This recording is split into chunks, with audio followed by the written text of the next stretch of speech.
Well, ang ano lang, aalis ako at the time na ang daming nangyayari sa atin.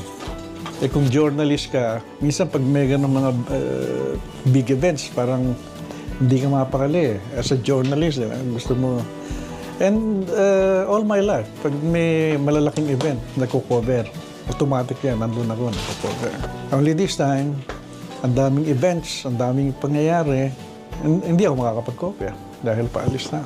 So, yun lang. Siguro kung may regrets, you know, mahirap alisin sa system yung pagiging journalist.